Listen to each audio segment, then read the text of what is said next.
Okay. So, I think we need to speak English again. let's speak English again. So, hello listeners, here we are again. This is Anup. And This is Yoyo. Yoyo. And Anup is from Finland, and I am from the Netherlands. And we have met many times together here.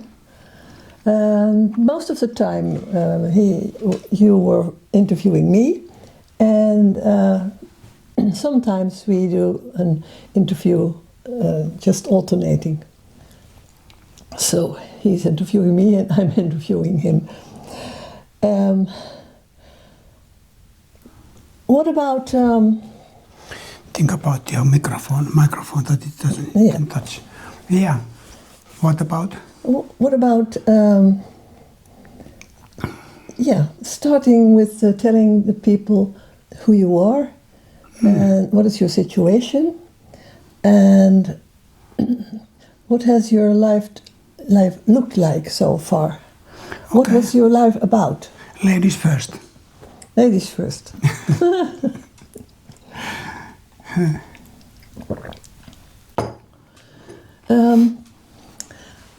Well, in a nutshell, most of my life I have been an artist, a painter. You have to move a little bit that way because the thing is in the way. Or we can take it off. Yeah, I'll take it off. Then you don't have to move. Ah.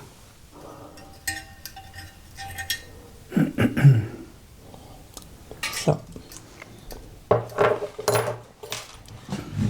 Okay. So most of my life I've been a fine artist. I've been painting mostly in a hyper-realistic style. In the 80s I won a first prize for European painting. And after that I started teaching painting. And I discovered that people are usually very tense when they want to create something. And so, on an impulse, I invited them to massage each other's shoulders, head and neck before we started doing any creative attempt. And the difference in what came out was so striking that I became interested in bodywork. The relationship between relaxation and creativity. And from there, I started a practice for deep tissue massage. And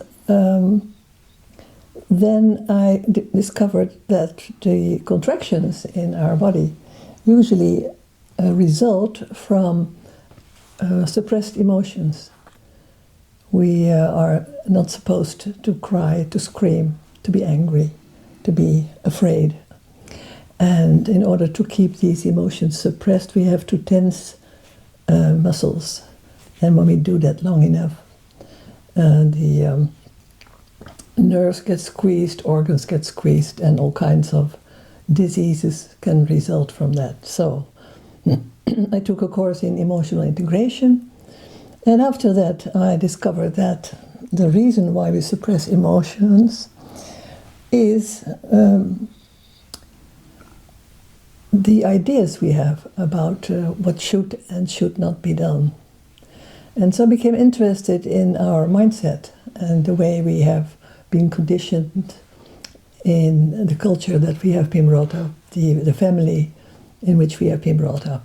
And so by the end of the 90s, I had a complete toolkit to start my school for the art of living here in Arnhem in the Netherlands. And basically, from the beginning of this century, I have been working with people who have a feeling that there should be more to life than what they are experiencing. And I'm 81 now, and I do courses and I do retreats abroad. I do individual sessions, both live and online. And this is the most wonderful thing that has happened to me in my life. So I will continue to do whatever I can in this field. And you wrote a book. Until the grave. Oh yeah, meanwhile, I wrote a book about my life. And it's called Sacred Shit. And the subtitle is Food for Spiritual Unfolding.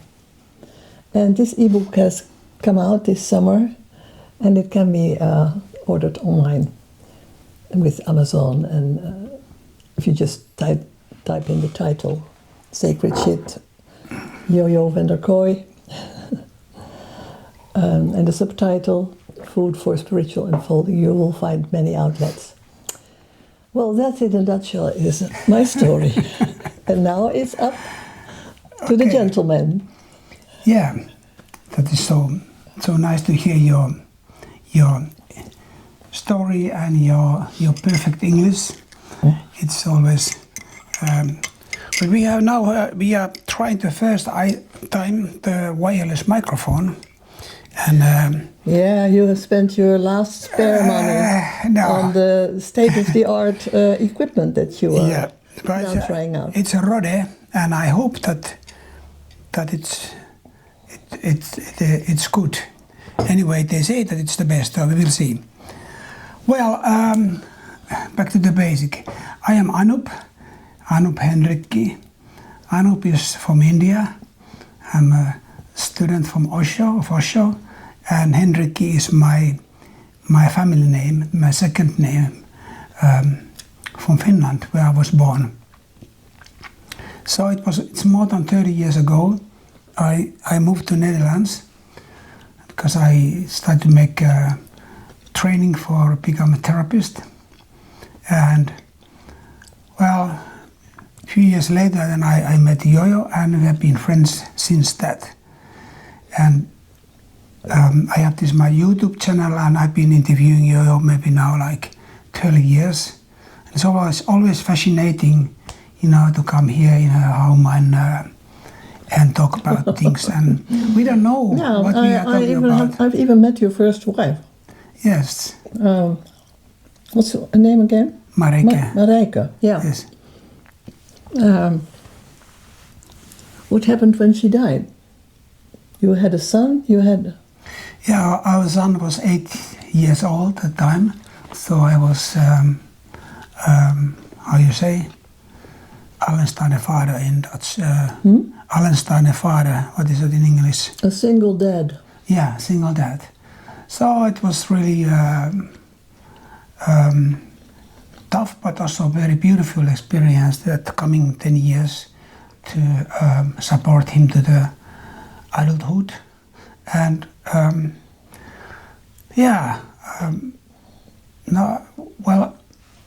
I've been doing all kind of things in my life, if you look like what we've been doing. Yeah, a lot with women also. Oh, yeah, okay, come on. Well, your book is full of that. It's mostly in the fantasy, but you also have had some real stuff, huh? Okay, couple of adventures. Okay, who not? But I've been working with my hands very much. I had more than 30 years own company, renovating, the ecological building, whatever, all kind of things. And I was also body worker. There was a period when I was doing massage. I gave breath therapy, rebirthing therapy a lot to people. In fact, I was also like the first person to visit Russia in the 1990s. I interrupt you because there's an important thing that happened in your life. What was that? As a handyman, you are the most amazing handyman I've ever met. That's really true. But then you made a fall, and then after that, you couldn't do what you used to do, and you were forced to look for something else, and that's, I think, when your spiritual journey started. Yeah, it's true, yes, because I was mixing. Is that right? Yeah, I was mixing this both world, like being a handyman, working with hands, and then guiding people to self-awareness. But like 11 years ago, my hand broke very badly. and I had to stop all the business in one day. So it was a turning point.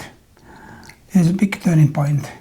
And well, all I can say, things changed. You know, you see the vulnerability of yourself and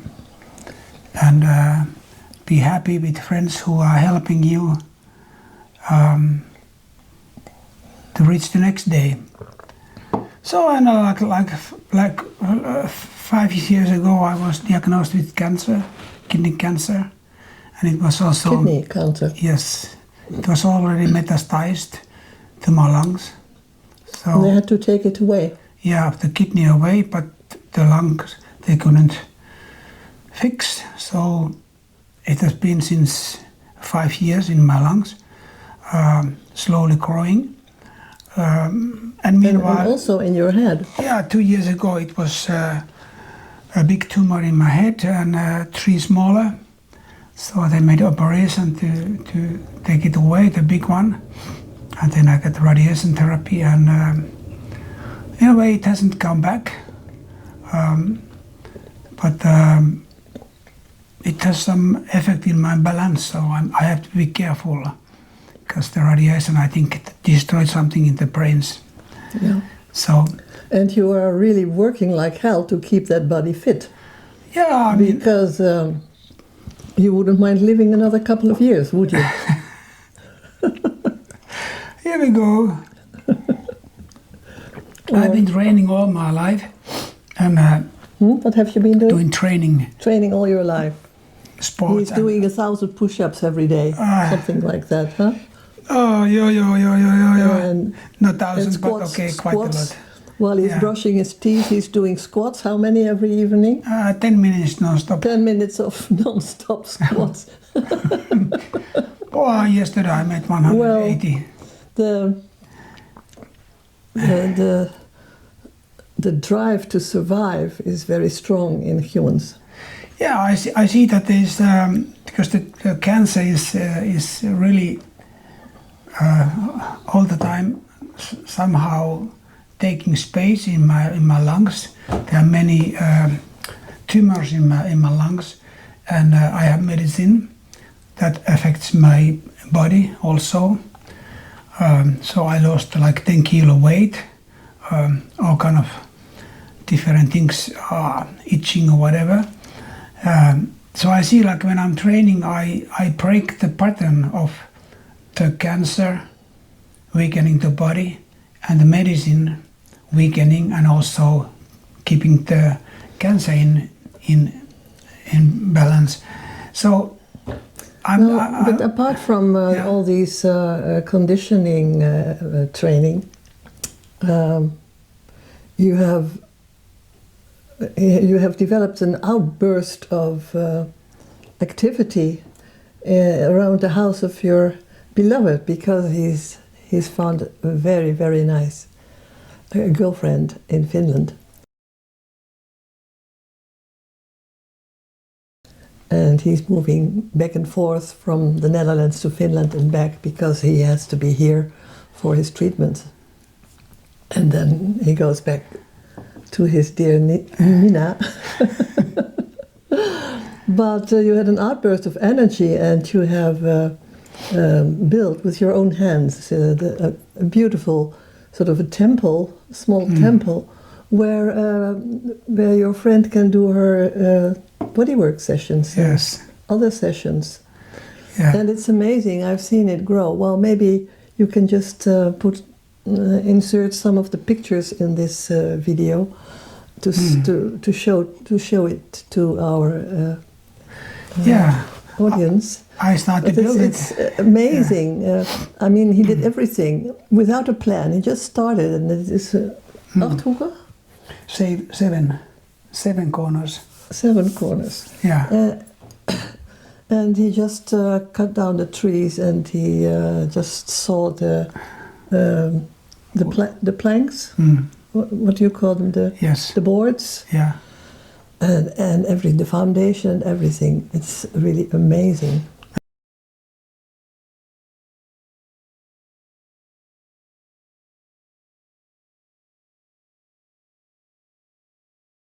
It was nice to start to work in the winter, in February, and it's like it's not flat earth. It's like a bit hilly.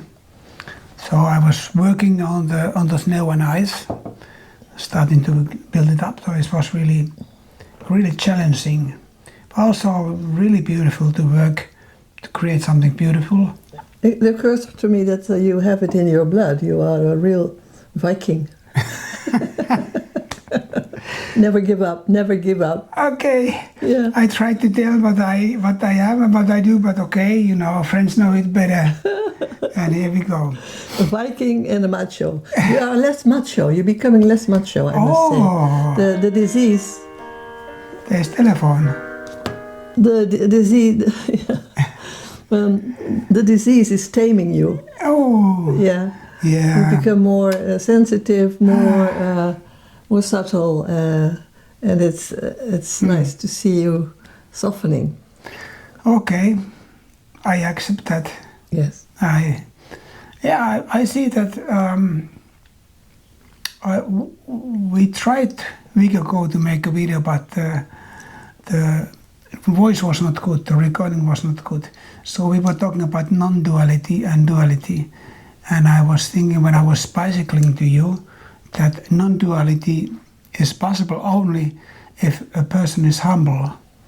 If one is stubborn, there is no non-duality. There is always duality. Then this and that, my meaning and the other. That's your opinion. Yeah. And when you experience something really tough, like sickness, for example, it makes you humble because it breaks the pattern. And it breaks the illusion that we are in control. Yeah. Yeah.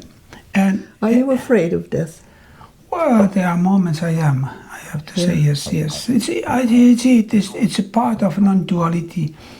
Also to accept that. Do you have any ideas of what happens after death? I have different kind of ideas, but I guess they are all dream. They are not reality. They are all make-ups. Make-ups, yes. We don't know, huh? Yeah, no one has ever come back to tell. No, and then it's so everything what I think or what I have heard or whatever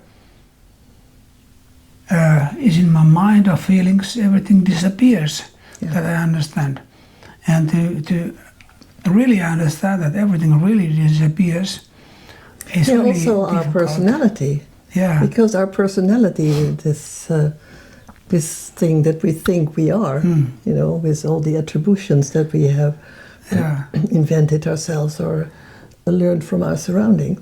Yeah, it's just a story. Yeah, we stay in the memory of friends, but our memory is gone forever. We don't know anything. Yeah. And there are people who think about life after death, and people who talk about life after death. Yeah, or reincarnation. Incarnation. Or the heaven with the angels, or the hell with the hellfire. Connecting to death. All that is also stories that we have invented to... What about talking with death? Huh? People who have been deceased. Yeah. Media is talking. Medium. Yeah. I mean, it's a bit funny because who knows, is the person really, or what, or is it just a big mind creating stuff? Yeah.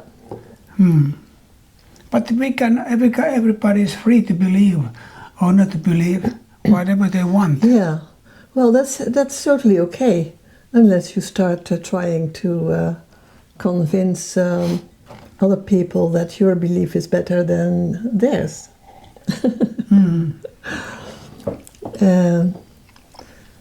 And because we are always looking for safety somehow, we create communities, you know, communities of religious views, all kinds of communities, but they are not the real safety that we are looking for. and because we are afraid in our community shell, we start fighting other religions because they look like enemies, because they have a different story about what we cannot know. Yes. Huh? And that's where all the wars start, because of all these stories that we cling to. Yeah. It's amazing. And there's always somebody who takes the lead in the wars. Yeah. Who is the prophet, chosen one or whatever, and then people follow. Yeah. Ignorance. So I guess the meaning of life is to lose the ignorance, to lose the dreams, live the dreams, also of course try to live totally fully, and then one day accept that everything is just falling apart. Is there a red light there in the camera? I don't see a red light. I go to look because I'm not sure if it's working, Yes. the camera. Is there? Oh, there is, above your head in the camera. So it's recording. Okay. So I also experienced that as I get older. Careful with the microphone, that you don't touch with the hand, because it makes a sound. Yeah? So as I get older, I notice that my ambitions become less, you know, because in the end there's nothing to strive for. Everything will disappear into nothingness when our body dies, and so it brings some sort of relaxation, you know. I don't have to work so hard. I just work because I like to do things, and it becomes like a play, more like a play, what I'm doing. Also with the people, and the more I relax, the more the people around me can also start chilling. Yeah. And coming closer to who they are behind all the conditioning. Yeah, I see, like, yeah, right now I would like to be intelligent, because with Yoyo you have to try your best. You know, try to condition yourself really to be sharp, because she's so sharp and so soft with her mind, and humble also, that it tilts the best from me, but also that, I want to show that I'm also, you know, okay, I don't say the word genius, but a genius. Yeah, but it's well, it's not that I think I'm a genius. It's that I'm more and more amazed and astonished about how it all functions. Our body, our mind, the nature, how a flower unfolds. It is. I'm more and more aware that we are living in a miraculous mystery that we do not even know the origin from. So we have to invent gods or Allahs or other geniuses to give us the illusion of security. Yeah. As I understood you saying like 10 minutes ago, that when we're getting older, the drive to do things is less, and in fact then we become more witnesses. We are witnessing the world, ourselves also included, because we don't push ourselves so much trying to be something. Yeah. So in fact it's very nice to become older, because when the body is slowly becoming less year after year, the mind can choose become less or become more aware. Yeah. Because we are less, so in fact the ego gets less satisfaction, and then when you are, what is pension in English? When you are retired. When you're retired, nobody needs you in fact anymore. Mm-hmm. So then it's like useless to be here because you are no more working for society. So then it's a moment of really becoming a Zen person. Yeah. Or really a meditator. Yeah, when we are no more of use of the economic system. But the system needs us because we are getting more sick, and all the doctors and all the medicines and so on and so forth. Yeah, all the medicines. Yeah. What we do to just keep alive, you know? All the enormous amounts of money that are involved in just all these treatments and medicine and whatnot. Mm. Yeah. It's amazing. Even when we are just, lying in a hospital bed with all kinds of stuff, we still want to hang on. Yeah. One more day, one more hour, one more year. It's such a strong instinct. Yeah. I got a receipt from my insurance company when I had this. You got what? When I had this 5 years ago, this kidney operation, when they took it away, and I was like 2 days in hospital. Yeah. I didn't pay it, but it was like €8,000. Yeah. Just one 2-day operation. €8,000 to remove a kidney.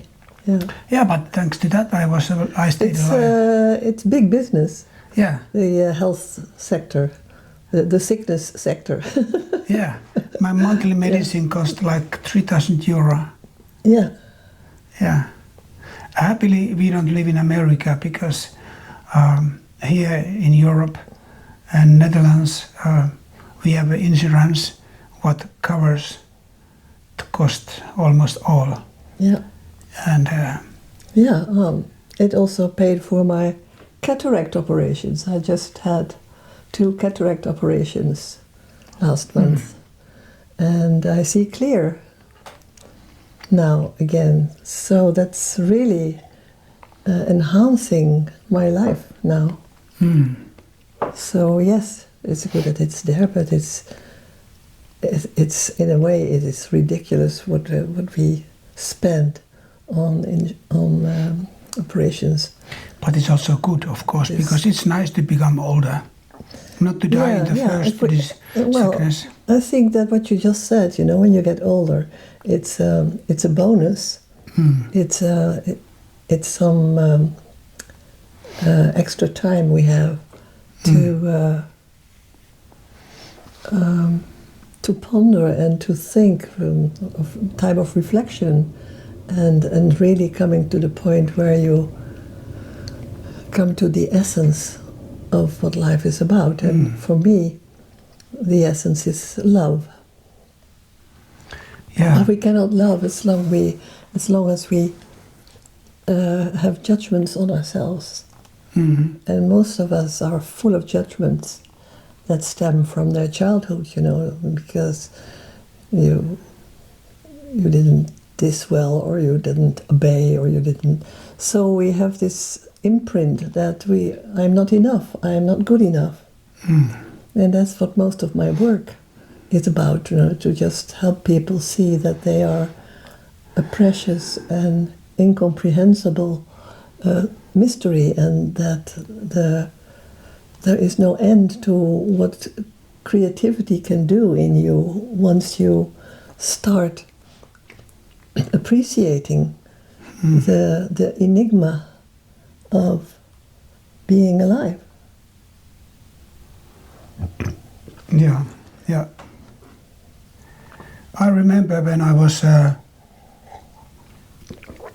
young, like more than 50 years ago, I started my spiritual traveling, and I was always the youngest. I was always the youngest there, some in different places, and I was looking like the older people, and they looked all so wise. No, maybe not all, but mostly. And I was thinking, Jesus, how can people be old, like 45 years old, 40 years old, so old, 50 years old, but really old. And then slowly it has gone through the years that now I'm becoming maybe not always the oldest, but some moments really yes. And it's like really wondering what happened, because I feel inside the same kind of youth as I was when I was physically younger, and now is this experience is life, and the body is getting older. But it's like the question is that what is duality and what is non-duality? Like, because we live in a world, what is duality? Well, different things. Different. Non-duality is in itself part of duality. Like there is duality and there's non-duality, and that's the duality. But to go beyond these two opposites is accepting everything that is.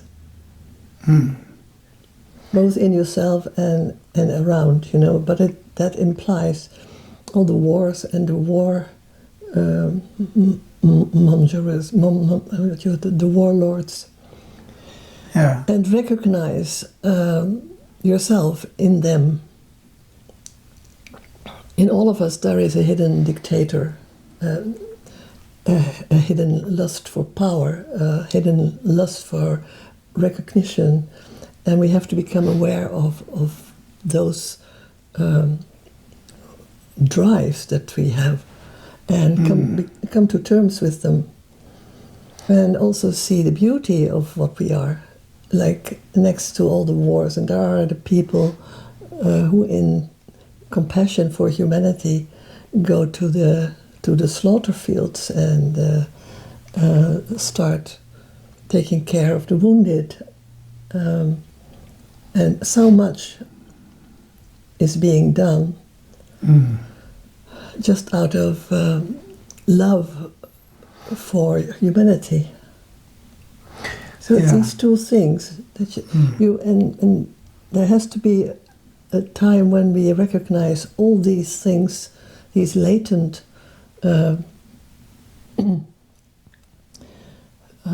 characteristics in ourselves, and then put an arm around them, and that's the end of the inner war, when the inner war has calmed down, then you can also look with different eyes on the outer wars and see them as a sort of a reflection of what's happening all over the universe, like where galaxies just collide and explode, and fragments are formed that get together and make new formations. And these tensions I see also on this globe, in this humanity. Yeah. Tensions build up, and there's the explosion of war, and then people die by the millions, and then the next generation picks up again, and it starts all over again. Yeah. It's an ongoing thing. There has never been a time in the history of man and nature where there haven't been wars. Yeah. So it's like sometimes I think that the humanity. Okay, here comes the poesy. Humanity got a chance to create a paradise, but we always are fighting with the neighbor in fact, the neighbor is ourselves, which we don't see. But that's the nature of our mind. Yeah. And it's an ongoing process. Only the one truth is, one fact is that all the dictators die one day. Either they die through somebody else, or they die because they get old, and that's the fact. And all the hate dies also one day. But that's pity that also people who love also dies momentarily. But in the end, I guess love is the only energy that stays. Because hate is momentarily, and in fact, as I see that in universe, even some stuff called love, it doesn't exist. It's more like awareness. It's a kind of emptiness where everything is included. Yeah. And we humans need to learn love. Love as a 360 degrees happening, includes everything in us and around. And be realistic also, like to see what is happening in the world and not to become too much dreaming for better world, but understand that, hey, there's really big shit outside there and sometimes inside here. Well, yeah. So, shall we look at our audience once more and call it a day? Call it a day. Oh. Or is there anything that we have left out and that you We have the cookies. still like to share? Stroopwafels. What is that in Dutch? In English, I mean. Syrup wafers or... Yeah. Yeah? This is a mini waffles. I bought them from the shop, but if you happen to come to Netherlands and you see this on the street, these selling points, they have the big stroopwafel, syrup waffle, and they put what they put there between? Slagroom? Whipped cream? Whipped cream? Oh, it is so tasty. Yeah. So healthy. And I think we are heading for our next cup of coffee, aren't we? So, thank you, dear listeners, dear audience, watchers. And we haven't come to a conclusion, I think, but that is because there is no conclusion. Life is an ongoing thing, and we are the amazed participants in this round of life. Thank you, Anup. Thank you. Namaste. Namaste. Have a good day. Yeah.